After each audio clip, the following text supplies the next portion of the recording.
autant qu'avant qui bon côté il faut ils avoir ma référence au monde Jérémie tant même à ta dit commandement tant on va ça va loi ça qui loi aux en versé mais aux en non ils ont moi à Denis OK continue moi je ne sais pas moi à moi à Denis ngana moi na été moi là c'est-à-dire à format ngam koni vous ça na histoire toi que ndé monde on va bien tous ça ngana famille mon côté tout c'est cool mon côté papa merci na moi na mon limité j'ai mon père spirituel comment il s'appelle c'est un vieux il s'appelle comment mon père spirituel OK par exemple à monta na monde na ba sirène non yo mon na monde ba sirène moi je suis un homme spirituel je les vois en esprit allez je réponds là on de Denis les zolo ba bien na ba nani on va de Denis les ndé nani ah yo Denis les té na lo ba makamoko neti on a mis Denis les té na zo ba makamoko neti ozolo ba neti mon utu bokoka na nde mtsukuta nga yebisa ke bokoka na soza na tuno soza nde ko to kokana nini yozo mwate okona Denis na ndenge ni yebisa to kokana nini yo petre ba tuno makambo ya olobo na ba dimisa nga na tono ba nini po boko mo yo moni nga tentir mabe tono ngani ba dimisa ko bo amse ko yebi so tozongela wana baza suzwa ba sirène baza ba Thompson te fois la tamai il y a des sirènes des montagnes il y a des sirènes des cimetières il y a des sirènes dans les eaux et les sirènes d'ici explique il y a 3 sources de sirènes et 2 sortes de sirènes. Source de la sirène. Il y a des sirènes. Au bas où l'eau là-bas, il y a les anges déchis. Au bas qui dans la montagne, dans la cimetière, qui dans la fleuve, ainsi de suite. Deuxième source, c'est la sirène. Ceux qui papa a beau tate, maman a beau tate, beaucoup luka moana. Et pas banganga. Ça là, je sais bien interpréter. Enseignement, cela veut dire malakisi moi bosanda. Malakisi moi bozindo. Nabi, je suis né à l'Équateur. Ye, mamae, kolela nabino esili. Na oye etali kotinda tope kozwa. Magasin Peñel Shekiria esali bongo promotion ya kotinda. Pono ba oye etali envoya ba koli nabino. Ba prix ezali natalo mokie. Carton ya 100 € et kiti na 60 €. Carton ya 150 € et kiti na 105 €. Carton ya 240 € et kiti na 150 €. Carton ya 280 € et kiti na 205 €. Carton ya 350 € et kiti na 220 €. Carton ya 860 € et kiti na 560 €. Et bongi boye ba peke mali ya 12 cm ezalaki kotindama na 340 € et kiti na 230 €. So balinga kotinda mituka conteneur pour ba course alimentaire ba fouti na poto na Kinshasa to soki wana te olingo otinda biloko par avion 1 kilo ezalaki bongo na 20 € et kiti na 15 € ya pamba pour ko louer bongo ba robe de mariage ba fouti na Kinshasa to kotinda mbongo na nzela ya Peñel Kera ozwa biloko na kin c'est possible sala na lombango obengi biso na ba numéro oyo plus 33 641 44 84 13 plus 34 63 26 84 094 plus 243 89 94 43 940 991 na yango tozozali kozela bino boya na lombango kiloko one ekozwa awawa nga na yebeka ke nga na kobimisa mbongo na nga na pesa bino nzoka ndi ya fuchi kuna papa pardon esengo makasi beponi ndeko na nga selinga beponi na benga ino papa na nga Nadesh kitoko ayi Nadesh kitoko oh my tabisoka likolo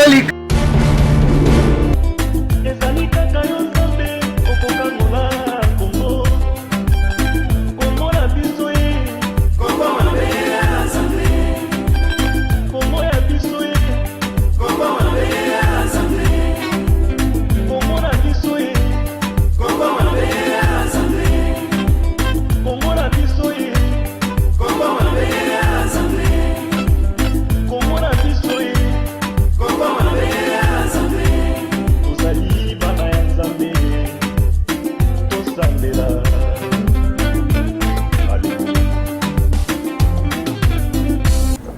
Bonjour mesdames et messieurs, bienvenue dans cette émission tribunale présentée par Monsieur le Juge, autrement appelé Taylor Mulumba. Vous êtes nombreux en train de nous suivre. Merci à toi Maman Nadège Kitoko, Eddie Minzele depuis Londres. Je n'oublie pas comme ça Toto depuis Xambourg, Paradis Toto, John Mbongo, Afrique du Sud, Bozali Belé, Napesibino Mbote. En tout cas, ça a des grands plaisirs à écouter un abino, l'Issoussou, Trosola Bongo, Maïmatel, toujours spiritualité, philosophie à Bible avec docteur et prophète en même temps, génie Patrick Béni du ciel. Ou azali une expérience dans le domaine il y a beau Nzambé pour développer dans un OPC Jamboté. Bonjour Patrick. Merci beaucoup les magistrats du monde. Ils ont déformé, ils ont juge. Juge, il y a la commission magistrat. Juge. Merci beaucoup pour la émission. Tellement on a une émission bien. Très bien. La juge pas mazata magistrat mais le gros magistrat le merci. Na bossa ni marteau nanga mais na so sami mabe au risque zo ngona mutu. Donc bande ko Hollanda yo na boké mignon. On ne touche pas à un ouais. Très bien. Alors, on sait la connaissance na bango peut-être mbala liboso bazoyo. Rapidement aux anani, aux tuwapi, aux salaganini, au salamoi bien. Merci beaucoup comme mon angai docteur Patrick Bendiciel, les prophètes Mobikisi. Voilà, je suis le représentant légal d'un grand ministère dénommé les surnaturels ministries. Ça se trouve à Barumbu. Et puis, le ministère est différent avec l'église locale. Une église locale. Ici, c'est le ministère qui défile. Si on a voyagé dans ce n'est pas l'église locale, c'est le ministère. Jésus-Christ n'avait pas une église, il avait un ministère. Très bien. Alors, au PC adresse. Adresse, il y a ministère. Olobi Barumbu kaka. Nazana Barumbu na veni Kapanga. Très bien. Sur baluke kuna barozoyo. Numéro nanga est affiché à wana émission na bino au bas de l'écran. Bakubenga numéro wana barozwanga. Très bien. Merci. Il s'appelle Docteur Béni. Trolo Blabongo, le mystère de la mort pour la première partie. Ensuite, tu refons la parenthèse. Alors, on retourne déjà dans la Liboso. D'où vient la mort? Merci beaucoup, messieurs les juges. Merci. La mort, avant de dire la provenance, je vais expliquer d'abord, définir la mort. Très bien. La mort, c'est la séparation du corps et de la mort. Et de l'âme. La séparation de l'âme et du corps. La mort, c'est la séparation aussi de l'âme et de l'esprit. Expliquez. Ce que nous avons fait ici, nous avons une âme, na esprit, la séparation du corps et de l'âme. Voilà. Alors, ce que nous avons fait, Aza chrétien a aucun paradis salle d'attente ou bien saint d'Abraham. Ceux qui sont là mettez a aucun Sheol ou ils salle d'attente pour nous la lifelo. Et ceux qui nous côté na lifelo. Là la séparation maintenant des corps et ça suscité et comme sur la séparation de l'âme et de son esprit parce que qu'on est comme ce que l'iwa éternel la mort éternelle de l'esprit et maintenant la conscience reste. Alors la mort frappe. Pour se résolver la salle d'attente, voilà. Est-ce que vous avez déjà? Je suis un enseignant de la parole de Dieu. Après avoir mené minutieusement beaucoup de recherches, c'est dans les livres de Jonas. Verset très bien. Pour vérifier. Lisez l'histoire de Jonas. Il y a 3 chapitres. La Bible dit, dans la version, peut-être vous en avez lu second. Nous avons 10 versions. Nous avons Scofield, nous avons annoté, nous avons Darby. Nous avons la Bible. Nous avons la Bible. Alors, Jonas a dit, la Bible dans les Sheol, Jonas s'écria, il dit, Seigneur, ce que vous et que nous avons na kati ya Sheol, na séjour de mort. La Bible me dit comment séjour de mort. La Bible me dit comment Sheol. Na kobima et puis na ko offrir yo na temple na yo. C'est alors que Dieu ordonna aux poissons de vomir Jonas. Très bien. Voilà. Alors, pour répondre à ange de la mort existe. Est-ce que c'est vrai ou faux? Ange de la mort, l'histoire wana en Égypte. Ange de la mort, c'était l'ange de l'Éternel, c'était l'Éternel lui-même qui était passé pour détruire les premiers-nés. Parce que Jésus-Christ est le premier-né. Alors, il était question, il y a confrontation, parce que Pharaon Tunaki a dit qui est Dieu, qui est éternel. Au même temps, il y a nani Undertaker, il y a nani Big Show. Qui est l'éternel? Qui est l'éternel? Donc, tant que tu as et puis nous avons dit Moïse dans Exode chapitre 6. Alors, devant Abraham, je me suis présenté au devant de lui comme éternel Dieu tout-puissant. Mais devant toi, Moïse, voici mon nom. On m'appellera de génération en génération. Je m'appellerai éternel. Éternel. Donc, qui est cet éternel-là? Éternel, il est surtout un zambie.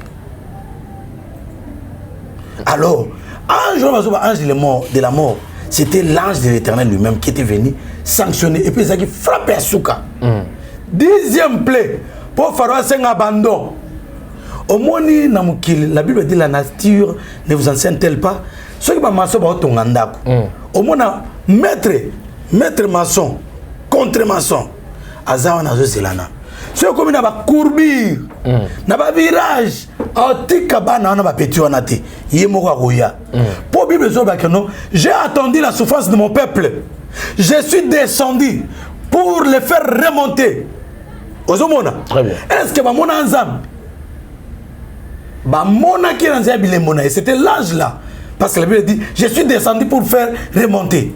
Donc Égypte ba mona ki nzam ninga descendaki avec toute sa force. Très bien. Voilà. Merci. Alors, le grand géant, les grands esprits géants, ils ont contrôlé le monde. Il y a Liwa, il y a Maïe, il y a la sirène. D'abord, il faut tout comprendre. D'abord, les grands géants, les Abanani.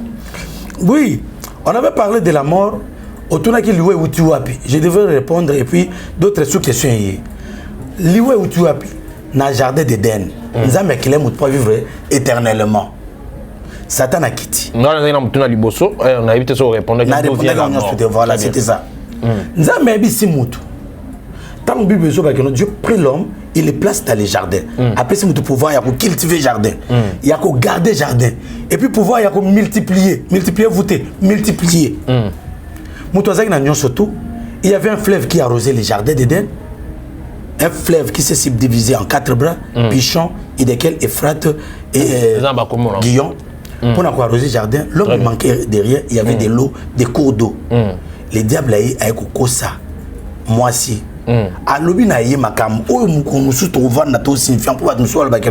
Les diables avaient raison. Non, l'action noire c'est le blanc. Ndenge que no sata kosaki eza ko netre no kaya malongi utanga na église ya kato malongi la 9 commandements la 10 commandements mais va présenter 10 commandements tant aux zongo sanction Exode 20 au comparer ko kanate mais au moins que no batou ba monite zanzela Dieu a dit à l'homme le jour où tu mangeras ce jour là que tu mourras muto alembo mawana avec le couteau à Satan muto akufa le même jour ndenge bato ba no akufa le même jour non les mêmes jours parce que Moutou a vivre 930 ans, Adam avec 930 ans, a coquissi 1000 ans. Or 1000 ans, un jour. David, Seigneur, apprends-moi comment à compter mes jours ici sur la terre. C'est 1000 ans bino batu. Et zali un jour et pas nanga. Donc tant que ça la 1000 ans et pas nanga un jour. Voilà. Les jours vous mangerez, c'est ces jours-là que vous mourrez. Donc Adam sali 930 ans, à coxi 1000 ans, Nzambe a longol kaka 70 ans. Or chiffre 70 wana, tout le monde a chiffre 7. Et zali chiffre libération, chiffre repos. Sabbat, le sabbat, le 7e jour. Donc Dieu a laissé Adam de vivre 930 ans, il a enlevé juste les 70 ans qui est le repos, qui est le sabbat. Donc il a enlevé seulement la vie du Christ, la vie du sali en Adam. Yango Adam Koufaki, le même jour, il était mort en esprit, dans le corps et dans son âme. Parce que nous sommes avec l'esprit Koufate, esprit Koufaka. Bible dans la Genèse, les jours où Jacob vit Joseph, c'était ce jour-là que son esprit reprit vie. Reprit vie. Donc, esprit à Jacob et Zongi na bomoué. Voilà. En premier degré, en deuxième degré, esprit à Koufa dans l'acte du feu éternel. Alors, pourquoi diable a poni kaka moi si pour nous ça? Parce qu'il y avait aussi l'homme qui était là. Pourquoi avoir choisi seulement la femme? La femme, c'est l'église.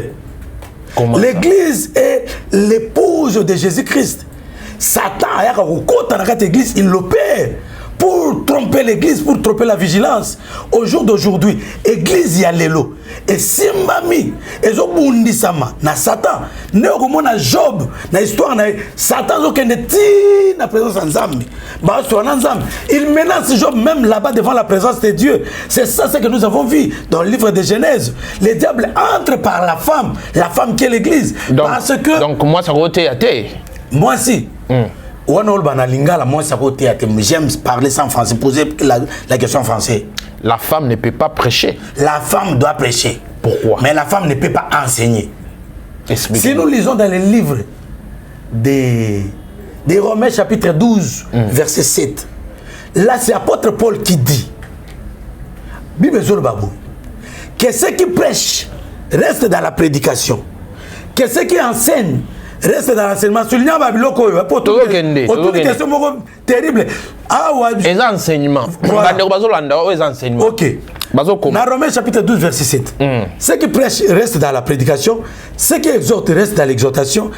Ceux qui ont reçu le ministère s'accrochent au ministère. Ceux qui président les fassent avec joie. Ceux qui donnent avec libéralité. Au monde prédication, exhortation, enseignement dans le ministère. Ce que l'apôtre Paul a appelé ici, que la femme n'enseigne pas dans l'ensemble des saints. Nous avons débat à niveau classe débat et puis parce que ça étude et ça réflexion. Pourquoi nous sommes posés en français? L'apôtre Paul avec ça, moi c'est athée. Non. Il y a une différence entre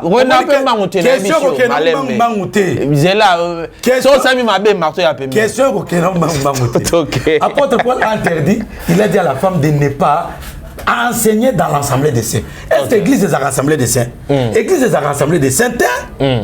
Assemblée des saints,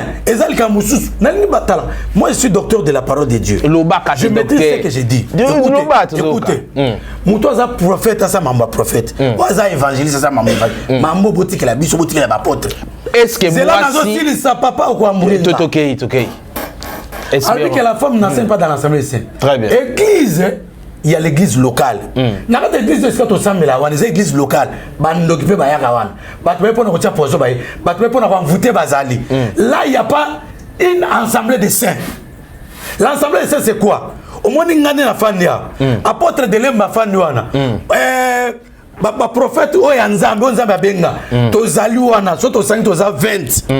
Là c'est une assemblée de saints. Donc, parce que la Bible dit, pourquoi ça une assemblée de saints? La Bible dit, vous regarderez un sacrificateur comme saint et il sera saint pour vous. Donc, si vous avez un pasteur, un sacrificateur, tu formes une assemblée de saints. Moi, ça pousse à enseigner. La femme peut prêcher, papa. Ne peut pas enseigner. Ne peut pas enseigner dans l'assemblée des saints. Vous comprenez? N'a pas de différence assemblée des saints. Assemblée des saints. Et quand vous savez l'église, assemblée des saints, la lingala. Loba, pour tout le monde, vous savez que assemblée des saints, la lingala. Vous savez que tu es maintenant une question, il faut le lingala. Pour tout comprendre. On se quitte. Vous savez que Lisanga Bassan. Mais tant qu'on va assembler les saints, on a une dimension. Qui est saint? Vous regardez un sacrificateur comme saint et il sera saint. Babi sacrificateur, est-ce que ça me dit? Si vous avez Lisanga Bassan tout na lingala. Lisanga Bassan tout ça église na bandimi, na bandoki, na bamiyibi, na bandumba, na batoba. Malembe, tout ça. Na kangi. Na kangi yo. Zela. Jamais au kanga. On dit ensemble de saints. Mino va passer vos abassés. Mino va prophète vos abassés. Mais oui, bien sûr. Pour ça, maman bête dans le tribunal. Yoka, Babi, vous regardez un sacrificateur comme saint. Tant que tu me regardes comme un Norbani. C'est qu'il y a un véritable qui est saint. Voilà. Vous comprenez? Vous les regardez comme saint et de retour, ils seront saints pour vous. Donc, comme c'est parce que les véritables, parce que tous les va passer, tu as pas docteur, tu dois évangéliste. Il a donné aux uns comme apôtre, comme évangéliste, comme docteur. Tous les comme. C'est comme les lions, le diable qui rôde comme un lion. Il n'est pas le lion. Très bien. Oh, Malembe, au Roloba. Oh, mon nez aux quatre, moi, je vais comprendre ma moto. Mon maman est au Luka. N'a pas minute, continuez. Tu connais la différence entre prêcher et enseigner. Ah, wana so ba bota la biso bobi ça va dictionnaire na bino au moins maman tourne en français na sepeli parce que na lingala j'ai interdit aux femmes de ne pas prêcher yoga interprète na pexi moi si athée j'ai interdit aux femmes de ne pas prêcher yoga interprète na pexi moi si athée j'ai interdit aux femmes de ne pas exhorter yoga interprète na pexi. Or moi là je suis né à l'Équateur à Bissala je sais bien interpréter enseignement cela veut dire malakisi moi bosanda malakisi moi bozindo âme d'Équateur. Nabi, je suis né à l'Équateur. Nabi, je suis né à l'Équateur. Ok. Kolukato e baiko nanga parce que on a l'Équateur na ina bando na bino bangwake banani kuna. Oisuwe bien. Je suis né à l'Équateur. Alors nazo expliquer magamo yo tout. Nazo expliquer magamo tout. Koto to manga terwana. Il y a un bénéfice pour la peuple. Ça c'est créer des politiques. Très bien. Oh les gens veulent savoir différence entre enseignement et prédication. Allez-y. Nana obunga te parce que ça na marteau na wa. Ça na bungi na ozona muto. Ancien, cela veut dire quoi?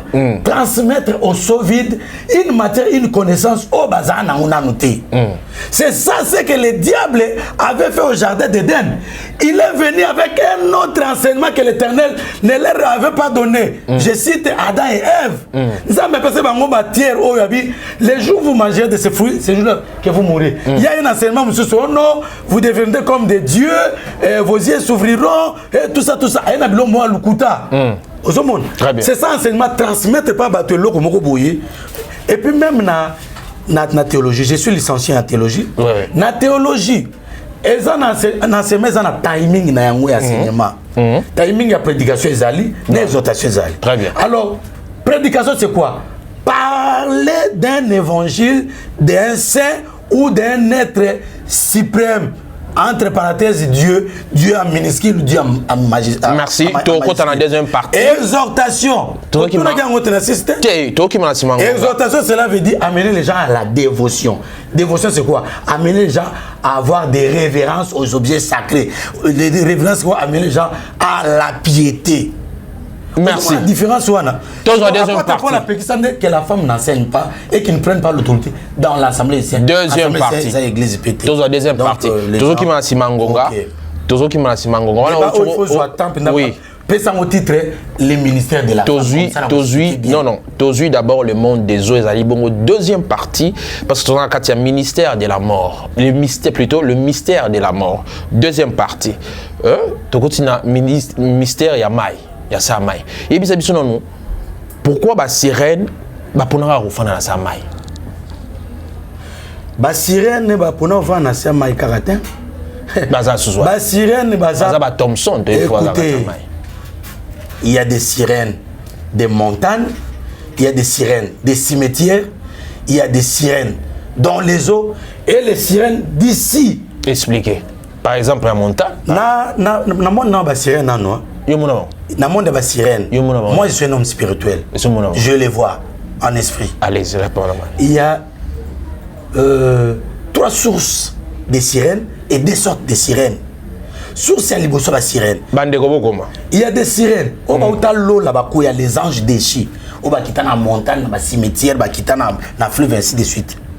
Deuxième source, c'est la sirène. Ce que papa a beau tate, maman a beau tate, bon, luka moana. Et pas banganga. Eye, mamae, kolela na bino esili. Na oyo etali kotinda tope kozwa. Magasin Peniel Shekiria esali bongo promotion ya kotinda. Pono ba oyo etali envoya ba koli na bino. Ba prêt ezali na talo mokie. Carton ya 100 € ekiti na 60 €. Carton ya 150 € ekiti na 105 €. Carton ya 240 € ekiti na 150 €. Carton ya 280 € ekiti na 205 €. Carton ya 350 € ekiti na 220 €. Carton ya 860 € ekiti na 560 €. Ebongi boye ba peke mali ya 12 cm ezalaki kotinda na 340 € ekiti na 230 €. Oso balinga kotinda mituka conteneur. On a ba course alimentaire, ba fouti na poto zui na Kinshasa. To soki wana te, olingo otinda biloko par avion, 1 kilo ezalaki bongo na 20 € et kiti na 15 € ya pamba. Pona ko louer bongo ba robe de mariage, ba fouti ozui na Kinshasa. Toko tinda mbongo na nzela ya Peniel Kera. Ozwa biloko na kin, c'est possible. Sala na lombango, obengi biso na ba numéro oyo. Plus 33 641 44 84 13. Plus 34 63 26 84 094. Plus 243 89 94 43 940 991. Nayango tozozali kozela bino boya na lombango. Loko one ekozwa awawa. Na ona ebeka ke nanga na obimisa mbongo nanga na pesa bino. Nzoka ndi ya fuchi kuna. Papa pardon esengo makasi beponi ndeko nanga selinga beponi na benga ino papa nanga. Nadesh kitoko. Ayi, nadesh kitoko. Oh my chabisoka. Likolo lik.